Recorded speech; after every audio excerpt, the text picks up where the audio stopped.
நண்பர்களே, இப்போது ஜரிக பாபின் வந்து டைட்டாகவே வரும் சரிங்களா? அப்போ டைட்டாக வரும்போது என்ன பண்ணணும் அப்படின்னா, இந்த கிரீஸ் இருக்குதுல்ல, இந்த கிரீஸ் எடுத்து மாதிரி மஞ்சள் கவுத்தில் வந்து கிரீஸ் தடவி விட்ருங்க. கொஞ்சம் நல்லா நீட்டாக ஓடும். அதே மாதிரி பாபின் சுற்றும் போதும் நல்லா நீட்டாக சுற்றிக்கும். எந்த பிரச்சனையும் இல்லாமல் பர்ஃபெக்டாக சுற்றிக்கும் சரிங்களா?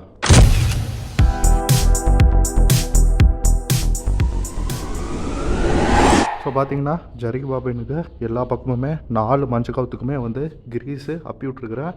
ஸோ இது வந்து என்ன நடக்கும்னு பார்த்தீங்கன்னா, ஓடும்போது பாபின் வந்து நல்லா ஸ்மூத்தாக சுற்றிக்கிட்டு வரும். இல்லை நைஸாக சுற்றிக்கிட்டே வரும். எந்த இடத்துலையும் திட்டாக விடாது. அதுக்காக ஒவ்வொரு பல்லு இழுக்க அங்கே வந்து லூஸ் ஆகிக்கிட்டே வரும். எந்த ஒரு இஷ்யூமே இருக்காது. பார்டரில் வந்து திட்டாக வரவே வராது. அதே மாதிரி பீமில் வந்து இந்த இடத்துல பவுடர் கொட்டிக்குவாங்க சரிங்களா? பவுடர் கொட்டிக்கிட்டிங்க அப்படின்னா பீமுமே வந்து திட்டாக விடாது, பர்ஃபெக்டாக வரும். ஸோ இதை வந்து ட்ரை பண்ணி பாருங்கள். கூடவே நம்ம சேனலுக்கு ஒரே ஒரு சப்ஸ்கிரைப் பண்ணுங்கள். இந்த மாதிரி வீடியோஸ் நிறைய பார்க்கலாம். ஓகேவா? பாய்.